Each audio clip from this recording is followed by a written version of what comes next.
Hey everybody, welcome back to Guns and Gadgets, your source for Second Amendment news. First off, before we go anywhere further, I'm going to be doing a live stream tonight. Today is Monday, March 5th, 2018. I'm going to discuss, the channel was shown on New England Cable News, not really in a bright light. I'm surprised I can actually put this up because of this, but I'm also going to have on a special guest. It's my friend Pete from Great Road Firearms, who's doing the grand opening this next week here, and he's the one who's donated the shield for one lucky subscriber. So subscribe if you want a chance to win that once we get to 100,000. And also I'm gonna have him tell viewers how you can start your own gun shop here in Massachusetts, how to become an FFL. I'm sure that'll blow some liberal minds. But anyway, big news here in New England is Rhode Island right now. Rhode Island is attacking the Second Amendment with some serious fervor, and I actually use that word correctly, but they have a big meeting tomorrow at the State House. I'm going to read you some details from my iPad here so I can get it correct, because I don't want to screw up any of the details. Now, if you don't live in Rhode Island, don't click off, because you can help too, and I'm going to have the way that you can help out the folks in Rhode Island. I don't live in Rhode Island, but I'm trying to do the most that I can to get the word out, to get some people to the meeting tomorrow, and to get certain reps and state senators inundated with information from those of us across the country who believe in the Second Amendment. So there are 17 gun bills, yes, 17 gun bills that will be discussed tomorrow at the Rhode Island State House. Now, where is the Rhode Island State House? If you're interested in going, it's at the Rhode Island State Capitol building, which is in Providence, right off of I-95. And if you're not familiar with Providence, but you may have been to the Providence Place Mall, it's across the street. Also, if you've been to maybe hockey games or concerts at the Dunkin' Donuts Center, it's across the street. It's a block away. So if you're in the area, if you live in like Southern Mass or Eastern Connecticut, please show some support and go to this meeting if you can. If you do go, do not wear red shirts or orange shirts. Please wear yellow. Okay, it's a part of the movement they have going on. And also, don't tread on me, correct? But here's the information that everyone should know, because a lot of the stuff I'm about to tell you right now is in a majority of the states right now, and they're about to show up in bills if they haven't already. So there's 17 bills. The hearing's going to be held Tuesday, March 6th, that's tomorrow, by the Senate Judiciary Committee, and it's going to be at the Rotunda, which is room 313 at the State House. Okay, if you've never been there, there's plenty of parking. Across the street, there's a couple parking lots. Next door, there's a couple parking lots. And again, on the opposite block at the Providence Place Mall, there's thousands and thousands of spots, but you do have to pay a small fee to park there. Or if you want, you go to the meeting, go to the mall, buy something in the mall, and then it's only like $2 or something like that, if I remember right. But sadly, I won't be able to make the meeting because I'm going to be at work. However, please, if you can go, go. So the block that people are looking at is about 5 o'clock is where they generally have these meetings, but they can happen as early as like 3 o'clock. So if you're gonna go, get down there a little early. You can choose to, if you want to testify, you can sign up. And if you get there early enough, you can even testify early. So if you don't feel like staying all day long, you can do that. Now, I'm gonna go through some of these bills. And remember, if you're not in Rhode Island, but you wanna help, stay tuned. I'm going to tell you exactly how you can help. It's very easy, and I'm going to be doing the exact same thing. So, all right, this is what's going on. I'm going to go over the bills real quick. Not going to give you a whole bunch of diatribe about it, but I will have a link to a web page that has all of them on it, so you can just see it at a glance. There are some good bills and some bad ones. We'll start out here at the top. Senate Bill 2027, bad bill. This one is looking to attack possession, transportation, manufacture, or sale of bump stocks to make it punishable for 5 years imprisonment, or punishable by 5 years imprisonment, and or a $15,000 fine. Senate Bill 2134 looks to have the Attorney General report on what happens with gun crime cases. Like, are they actually following through and putting people away if they should be put away? So that's a pretty good one. The second one that's halfway deal, the third bill, but the second one that's good, Senate Bill 2139. And 2139 is going to authorize the Attorney General to enter into agreements with other states and counties from other states that recognize and will give reciprocity to the concealed carry weapon permit holders. So reciprocity, something that every state should have. We shouldn't even have to worry about this. shouldn't have to pay for a license in the first place, but this is what they're looking to do to allow this to even start to take place in Rhode Island. Good bill. Next one is 2143, and this is a decent bill. It's going to make numerous changes to the procedures regarding the issuance of concealed carry permits and the fees associated with it. It's going to make it easier to obtain. Senate Bill 2144, good bill, looking to define a firearm silencer and permit the use of such on any firearm with an overall length of 17 inches or greater, and permit the use of such device for lawful hunting activity. So, Hearing Protection Act, kind of for Rhode Island, you can use silencers to hunt.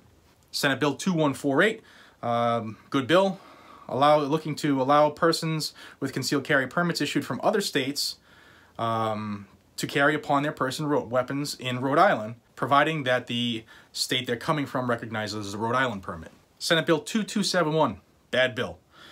Looks to make the possession or the use of a semi-automatic weapon, rapid-fire device to include bump stock, binary trigger, trigger crank, punishable by 10 years in prison and or $10,000 fine. Now, there's another bill to go for 15 years. This one's for 10 years. So this is like a 1A and 1B. They're going to come after you no matter what one way, because they're going to try to get one of these bad boys passed.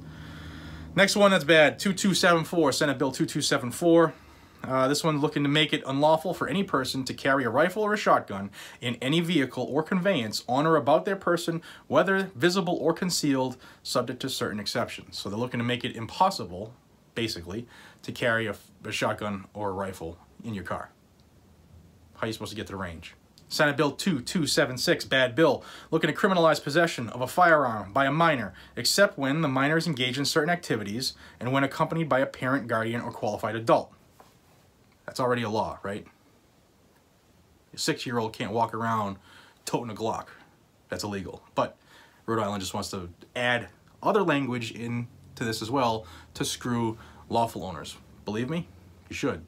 Next bad bill, 2289. 2289 is going to provide that only peace officers, cops, and persons approved by the school authorities for the purposes of educational instruction may carry firearms or other weapons on school grounds. This is looking to destroy the teachers' ability to carry weapons in Rhode Island. 2292, Senate Bill 2292, bad. It's looking to make possession or the use of a semi-automatic weapon, rapid-fire device to include bump stock, binary trigger, trigger crank, 10 years, $10,000. Now, you're saying, didn't I just hear that? Didn't Jared just say that? Yep, I did.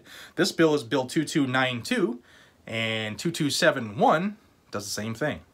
So, without reading each one of these bills myself personally so far, I'm guaranteeing there's a little bit of a switcheroo in there. Like, if this one doesn't go, maybe this one will, because we're talking a little more sunny about something. That's how they work. Bill 2319 in Rhode Island, Senate Bill 2319, looking to criminalize the manufacture, import, possession, purchase, sale, or transfer of any ammunition feeding device capable, that's magazine, capable of accepting more than 10 rounds, also known as high-capacity magazines. Bullshit. They're known as standard capacity magazines, you liberal dopes. But they're looking to ban anything more than 10 in Rhode Island. Doesn't stop, keeps going. Senate Bill 2455, 2455, looking to limit the issuance of pistol and revolver carry permits to the Office of the Attorney General. It should never be a political hack who decides if you, the peasant citizen, should be able to have a constitutionally guaranteed right. Big Brother has no spot in deciding which rights you have. You gotta stop this, guys and gals. If you're not from the area around here, you don't know how bad the Rhode Island Attorney General gun permit issue is, it's terrible.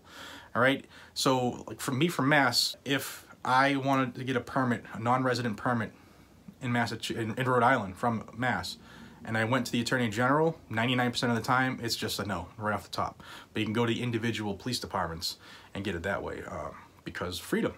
But the Attorney General is a hack.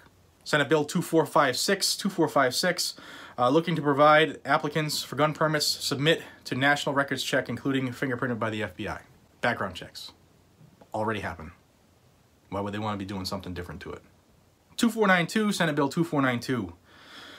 Persons subject to extreme risk protection orders. Have you heard that lately? Extreme risk protection order? Taking the country by storm. Jared's been talking about it here on this channel for almost a year now, once it started to leak that this was what Bloomberg was doing, and states are gobbling it up, and now there's national level. There's bills, both houses looking to gobble this up. This is bad, very, very bad. Extreme Risk Protection Order does nothing that each individual state's domestic violence protection orders don't already do. With the exception of one caveat, and that's to take away someone's Second Amendment right forever. With, in some cases, some of these states, you don't even get the option to appeal. But this bill, this is known now around the country as a red flag bill, because that sounds so much better, and people will say, well, this person exhibits a red flag and we need to just jump in. Yeah, but you just can't violate due process. Sorry, you can't do it. Bill 2493, looking to restrict possession and sale of new assault weapons. There's no such thing as an assault weapon. None. None. Also looking to limit magazine capacity to 10 rounds or less. Grandfather's current possession or ownership. So if you have an AR right now and a 30-round mag, it'll be grandfathered if this passes. Shouldn't pass, and unless people get off their ass to go stop this, it will pass. Now we got some House bills, okay? House Bill 7075, bad. Looking to make possession or use of a semi-automatic weapon, rapid-fire device, including bump stock, binary trigger. Have you heard this? Okay, this is the third time they're trying to ban these, and this one is a $10,000 fine and 10 years imprisonment. House Bill 7112, good bill. Allow persons with concealed carry permits issued by other states to carry upon their state and Rhode Island's reciprocity. 7162, it's a good bill. Direct the Attorney General report annually what happened, disposition of gun crimes. So some of these are just piggybacking off the other ones, okay, off the Senate version. 7163, House Bill 7163, defines bump stock and trigger crank and makes possession of any firearm equipped with either device a felony punishable by 10 years imprisonment. Bad bill. House Bill 7266, this one is looking to repeal Section 11-12-2 of the general laws that prohibits a person from challenging another to a duel with a dangerous weapon and from accepting such a challenge. So you can still, I guess, challenge somebody legally to a duel in Rhode Island. I'm not even going to say it. Anybody see what I was thinking? Some of these liberals, maybe we should just challenge them to duels. 7445, House Bill 7445. It's looking to make an assault on taxi drivers a felony punishable by up to 3 years imprisonment, and an assault with a dangerous weapon punishable by 5 years to 20 years in prison. Okay. Another bad bill, 7588, House Bill, looks to define an imitation firearm and provide that it is unlawful for any person to change, alter, remove, or obliterate any coloration or markings, blah, blah, blah, blah, blah. So if you break the yellow or orange safety tip off of a frickin' air rifle, and that you're violating this. 7591, it's a House bill, provides that only peace officers and persons approved by schools can carry. Okay, teachers won't be able to carry if that passes. House Bill 7598, criminalize possession of a firearm by a minor. Again, that's already illegal. I mean, those of you who are watching this, I know some of you in Rhode Island whose groups were on the same group, and I know because I'm forwarding this to your group as soon as this is done. Like, can a 9-year-old just go start jacking people with a 45 and that's totally legal? Because that's what this bill makes it sound like. House Bill 7643 provides that no person shall knowingly purchase or otherwise obtain a firearm on behalf or transfer another person. It's a straw purchase. It's already friggin' illegal, guys. These liberals, they're just playing you. 7644 provides that applicants for gun permits submit to a national records check, including fingerprints by the FBI. Already done. This is just useless jargon. Just total waste of time and money. Because there's an end game. There's always an end game with these people. 7645, House Bill, looking to criminalize manufacture and possession, blah, blah, blah, blah, blah, of any ammunition feeding device more than 10 rounds. Okay, magazines. 7688, it's the Extreme Risk Protection Order again. Crap. Don't let it happen. 7714, raise the legal age to purchase or sell a rifle or shotgun from 18 to 21. Thank you, Donald Trump. House Bill 7761 addresses that exact bill about changing the age from 18 to 21. However, this has a clause, a grandfather clause. If you're currently an owner and you're under 21, there's an exemption for you guys and gals. Still a bad bill, totally bad. 7762 repeals the statute providing state preemption of laws pertaining to the ownership, possession, transportation, and sale of firearms. So if you were exempt from them before, guess what? This is looking to take that away. 7763, extreme risk protection order. Again, extreme risk protection order does nothing other than to take people's Second Amendment rights away like that. And there's a lot of people who can jump into that fray to have your rights taken away and have your guns taken. 7766, restrict possession and sale of new assault weapons. No such thing. And limit magazine capacity to 10 rounds or less. 7854, establish a program for school resource officers. All you can, okay, all you got to do is have an officer go to the school. Every police department in the country knows that. 7862, there's only 2 left, guys and gals, sorry. 7862, again, changing the age from 18 to 21 in order to purchase a rifle or shotgun, grandfather lawful current ownership by persons 21 and under right now, and make an exemption for police and military. So that was a lot of the states are right now saying, all right, well, if this is Joe Soldier right here who lives in my state is 18, he can go to war for us, but we can't sell him a rifle if this passes, right? Does that even make sense? This is looking to make an exemption for those who are in the service, which, I don't know, what do you guys and gals think about that? 7863, the last one, raised the legal age to purchase or possession of a firearm from 18 to 21 again. You can see how many times they're trying to get this through. It's like, all right, we'll take 1 shot, and if it gets shot down, we lose. How about we take 25 shots at it, and if 22 get shot down, we still win. That's all they're looking to do, okay? If you're not from Rhode Island, or even if you're from Rhode Island and can't get to this meeting tomorrow, I'm going to have 2 links in this video. Well, 3. I'll have the link that I just read all that stuff off of, and let me give credit to the person who put all this together. It's the Rhode Island Second Amendment Pack, and their website is rifirearmsrights.org. I'll have a link in the description for this particular page. Check them out. Throw them a little love because they're doing work on your behalf, citizens of Rhode Island. And now, again, if you don't live in Rhode Island or you can't go to the meeting, if you do live in Rhode Island, 2 additional links I'll have in there. One is going to be a link for every member of the Senate Committee on the Judiciary. This is the people who are listening to all these 17 bills, who are trying to just restrict all of your rights and take them away. And the second one is a list of everybody in the General Assembly of Rhode Island. That's their state level legislators. Inundate them with freedom emails and phone calls. I'll have their name, their email, and their phone number, as well as a link to each one of their bios in this link, and have at it. Reach out and let them know what your rights mean to you and your family. Okay, don't just think about you, the individual, think about the future. The kids that everybody's so worried about.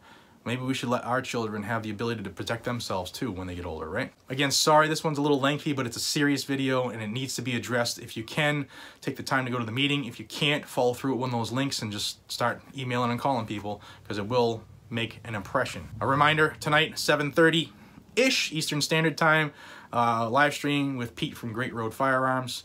I'm going to talk about becoming a federal firearms license holder here in Massachusetts and opening a gun shop, because we need more of them. Hope this was informative for you. If you enjoy this type of information, thumbs up, share this video, please, and subscribe to the channel if you haven't already. Once we get to 100,000, and we're growing quick right now, once we get to 100,000, some lucky subscriber is going to win a free firearm courtesy of Great Road Firearms. Until we see each other again, this is JR from Guns and Gadgets. Be safe, stay vigilant, carry a weapon. Take care, everybody.